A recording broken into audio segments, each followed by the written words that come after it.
The Desert of Arabia. There are 2 million square kilometers of it.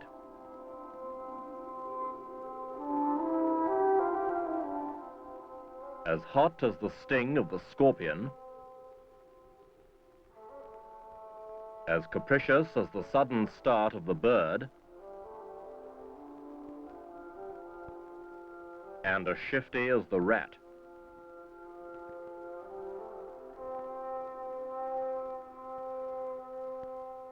A bush with branches like wire may find enough moisture to grow and even flower.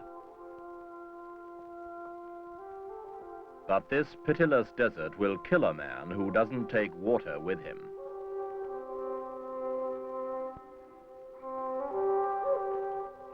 Even for the Bedouin Arabs who navigate it, the desert imposes its own conditions.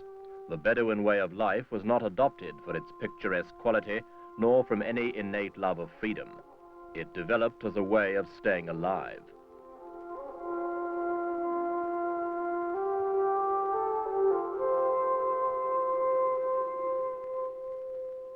It teaches men to accept fate and to go their own way. It teaches them to trust their animals, to be content with little, to tread carefully, and to be wary of strangers. And yet this vast, stifling country attracts 500,000 strangers every year. In this issue, Echo looks at a mysterious, contradictory nation, Saudi Arabia.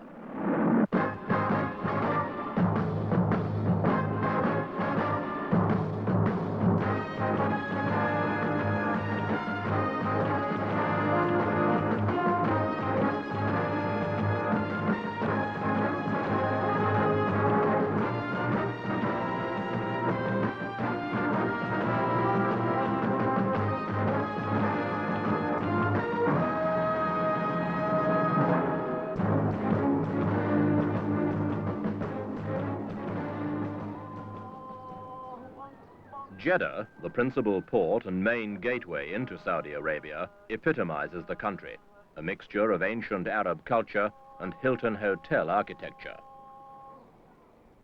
In the mosques of Jeddah, as everywhere else in this land of 5 million fervent Muslims, prayer is a vital part of everyday life, and the Quran a constant source of inspiration.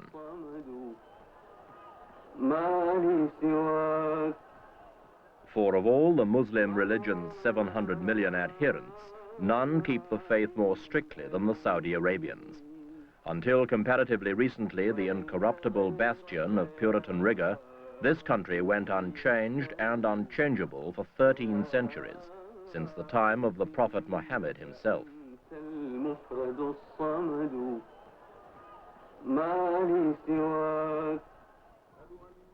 But if it looks to the heavens for spiritual riches, it looks now to the earth for its economic wealth. For centuries, the small city of Jeddah and others like Medina and Mecca were the only settlements and sources of trade and revenue in a patchwork collection of deserts and quarreling tribes. It was not until the turn of this century that an Arab ruler, Abdul Aziz ibn Saud, began to piece together this jigsaw to make one kingdom.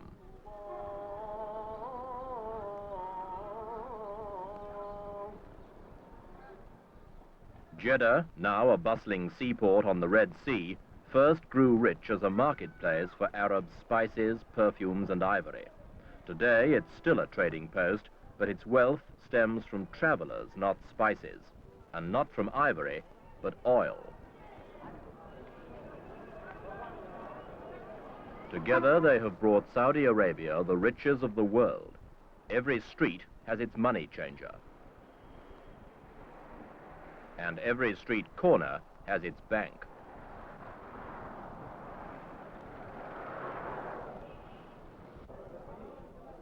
The Saudis, simple men who once seized power with the sword, men who knew what it was to go hungry, suddenly found the magic key to unlock the treasure chest of the Western world. The key was oil.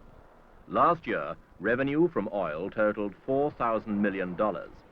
Jeddah, like other towns in this country, has some of the richest traffic jams in the world. They use Cadillacs for taxis and have built modern streets, shops and apartment blocks to match. As the thirst for oil grows bigger, this place gets richer and richer and richer.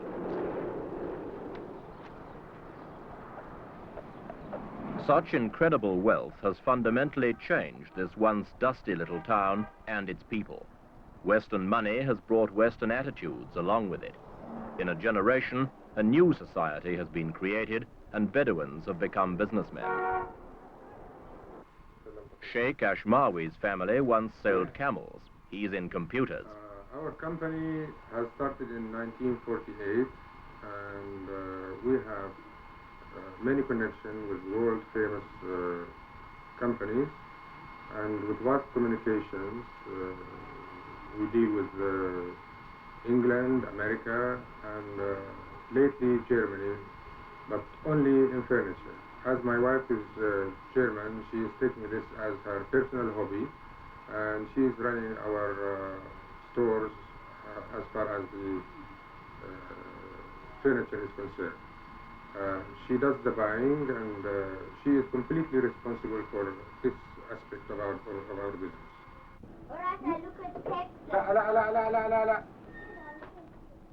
His father lived in a Bedouin tent. Sheikh Ashmawi lives in a gorgeously equipped luxury apartment on the coast outside Jeddah. Saudi Arabia's fortune has changed his life and his outlook. His daughter speaks English. His wife succeeds in what was a strictly masculine society. And his son will inherit a complex international business.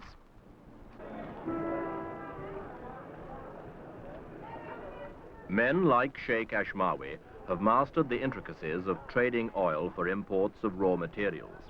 These are needed for a rapidly expanding development program intended to update the living standards of 5 million Saudis. To make it work, they need to import even the labor. Several 100,000 Yemenis provide the muscle for the new Saudi Arabian economy. Oil provides the capital.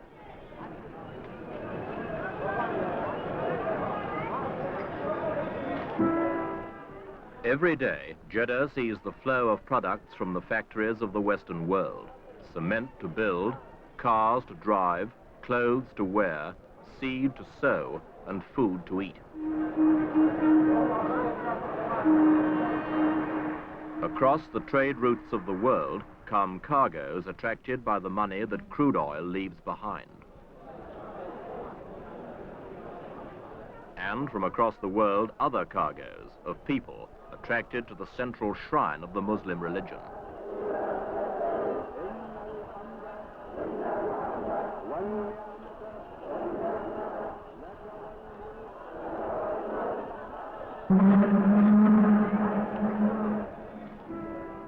More than 500,000 people come to Saudi Arabia every year in fulfillment of their sacred duty to make the pilgrimage to Mecca at least once in their lifetimes. To the place where 700 million Muslims direct their thoughts, these 500,000 now direct their feet.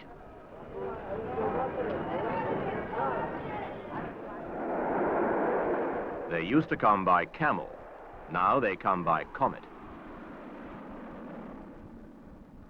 Jeddah Airport, where the temperature is 120 in the shade. To land here is to be hit by a suffocating blast of heat, but to land here is also to be cleansed. From French Africa, Guinea, Afghanistan, Algeria, Malaya, India, Bulgaria, Yugoslavia, Czechoslovakia, and Spain. Journeys that once took weeks now take hours.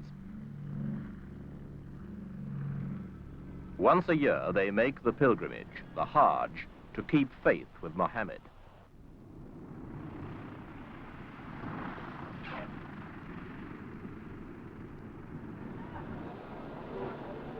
Saudi Arabia's responsibility as the protector of the Muslim faith is a serious one.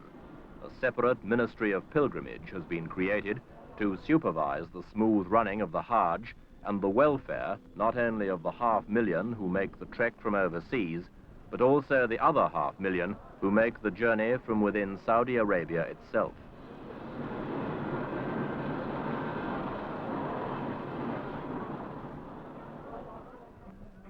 Two new pilgrim cities have been built near Jeddah to accommodate them. Fleets of buses are provided to take them the 50 miles to Mecca, and new roads, built by British and Italian engineers, have been laid down to smooth the journey.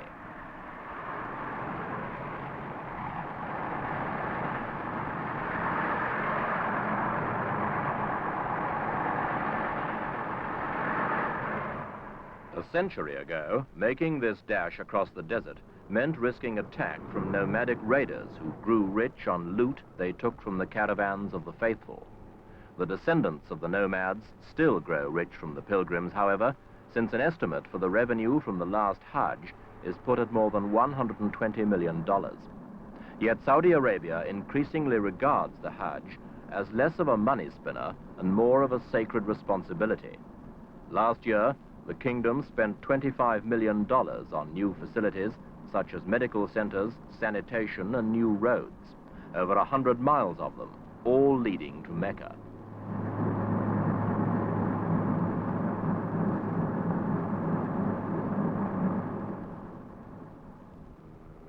Fittingly, it is on the road to Mecca that the two major influences on the kingdom of Saudi Arabia cut across one another.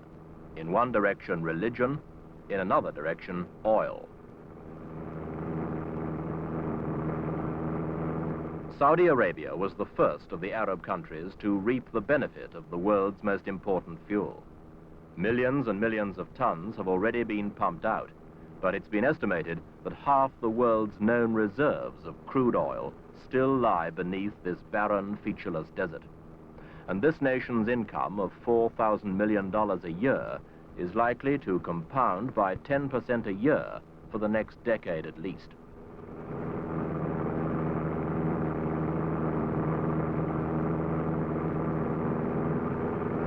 The gigantic Ghawar oil field alone, which is 255 kilometers long and 20 kilometers wide, contains more oil than all the wells in the United States.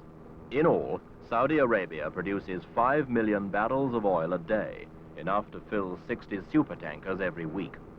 All this abundance of fuel, and yet the factories of Western Europe, North America, and Japan gulp it down as fast as it can be pumped out of the ground.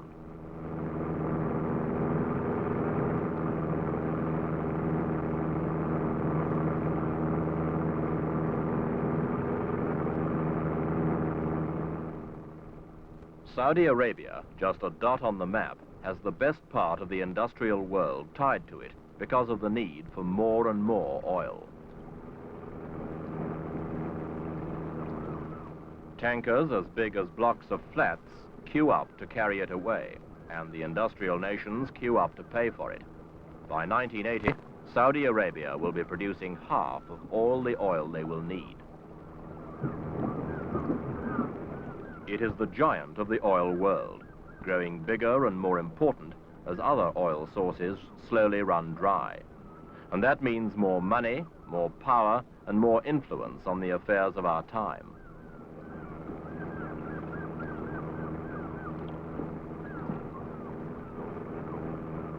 An accident of birth made Saudi Arabia the cradle of the Muslim religion. An accident of nature provided it with almost unlimited wealth. To paraphrase an old Bedouin salutation, God has smoothed Saudi Arabia's path.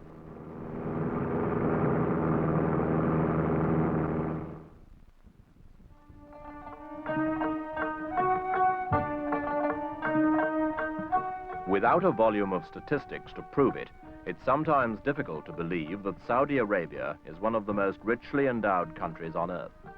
Bedouin tribesmen embarking on the long trek to Mecca pursue an existence which differs little from the pattern their forefathers followed 2,000 years ago.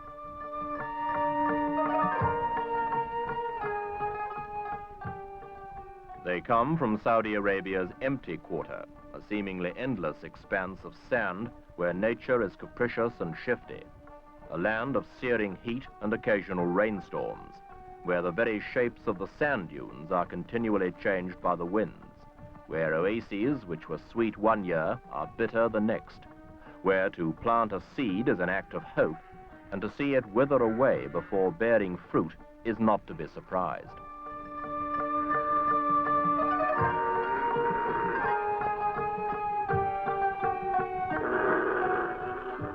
The desert is dangerous and thereby creates a camaraderie which transcends any division of tribe or nation. The desert can kill a man, but another man might save his life. Therefore, the hospitality of these nomads is profuse and unlimited.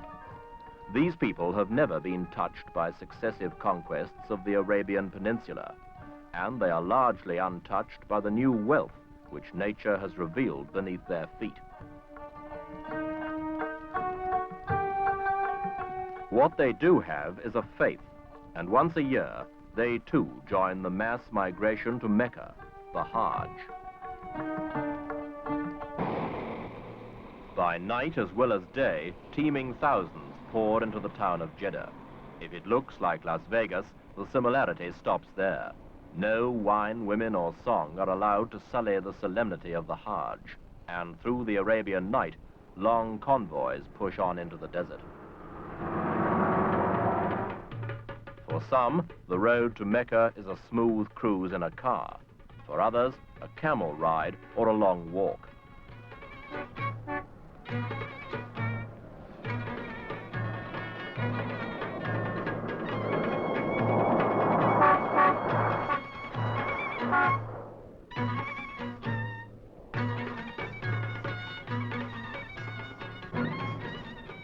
What they have in common is a deep-rooted urge to answer the call of Mecca at least once in their lives.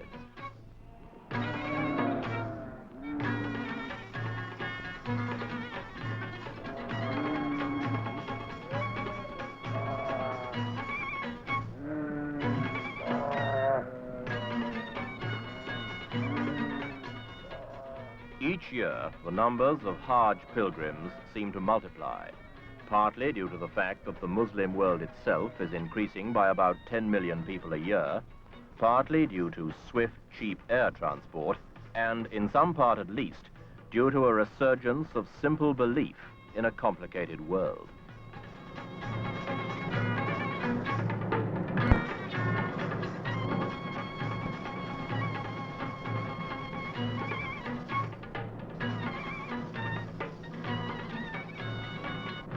In this wild country, the immovable, in the form of the Muslim faith, meets the irresistible, in the form of 20th century change. But it seems to make little impression on the old.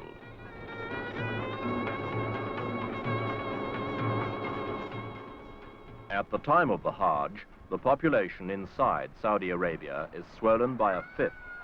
From the alleys of Algiers to the streets of Singapore, Muslims from contrasting societies flock to Mecca. And like the flood of money it reaps from its oil, Saudi Arabia absorbs them all, without allowing any of them to alter its ageless structure.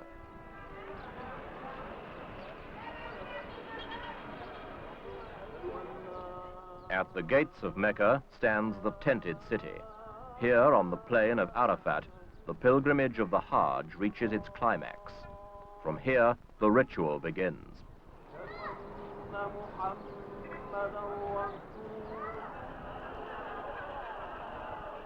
The purpose of the Hajj is to allow the pilgrim to purge his soul, an objective given substance by this ritual stoning of the devil.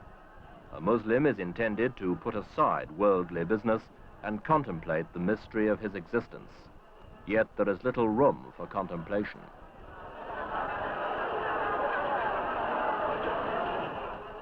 At the core of this sacred edifice, the sheer weight of numbers makes it difficult to sustain the basic simplicity of the pilgrimage to Mecca. What was once an opportunity for a man to ponder the marvel of Muhammad's teachings, which began here and now influences 1/5 of the world, has taken on the appearance of a gigantic package tour.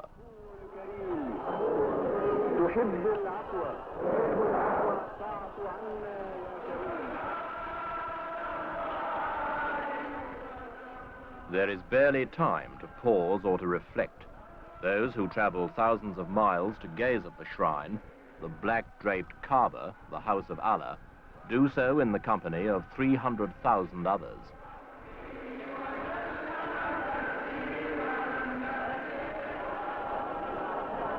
The first to perform the rituals at the opening of the Mecca rites is King Faisal ibn Abdel Aziz. He comes to kiss Abraham's stone, a meteorite now worn smooth by the lips of unrecorded millions. And once His Majesty has performed the act of faith, lesser mortals may follow.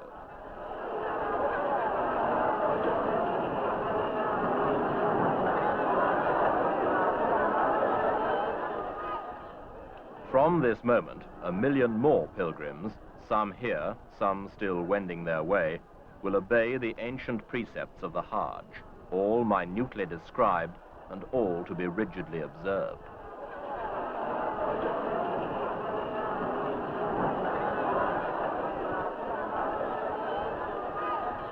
And none follow them more willingly than this fiercely religious king. After observance of the ritual, the prayers, and the vows of obedience to the scripture of the Prophet Muhammad as written in the Quran, comes the final act, 7 circuits on foot around the Kaaba itself.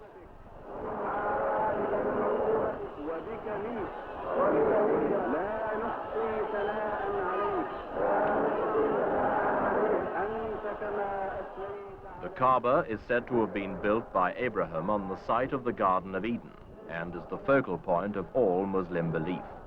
To abandon this place, Muhammad said, would be to signal the very end of the world. It is far from being abandoned. Each year, more pilgrims come here. Each day, 1/5 of the world's population turn their thoughts here. And Saudi Arabia is guardian of it all.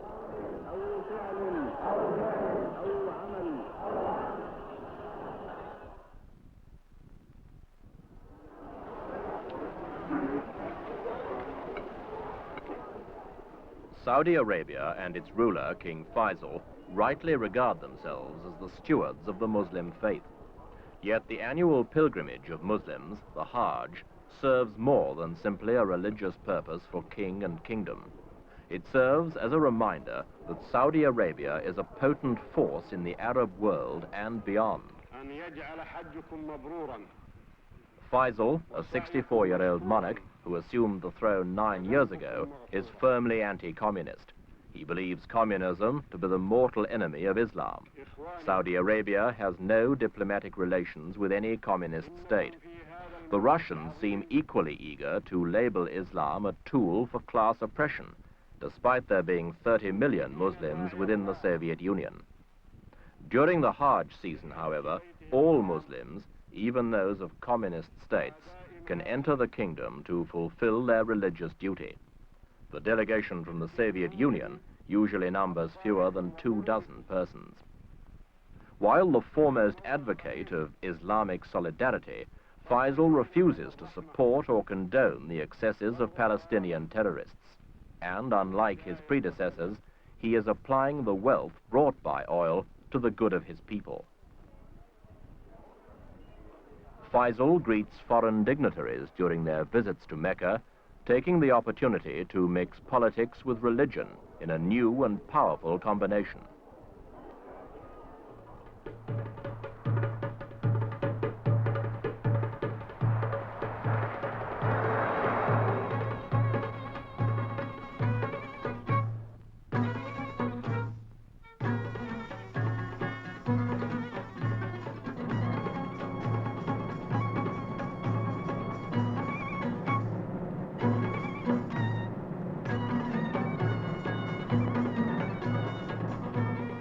Religion provides Saudi Arabia with its heart, but oil provides it with the muscle.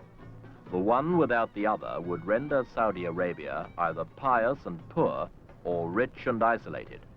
But together, they have enabled it to become a treasure chest for the Arab cause, an outpost of anti-communism, a fuel pump for the industrial West, a rallying point for the Third World. But above all, Saudi Arabia is the guardian of the Muslim religion, the defender of the faith, the focal point of the belief. And it is to this that the kingdom has clung most closely. It accepts 20th century technology and the benefits it yields, but it will have nothing to do with the more doubtful qualities of our age. It has one foot in the contemporary world, but the rest of it remains 13 centuries away. It seeks and achieves a place in the sun, but draws a discreet veil across its face, in the best Muslim tradition.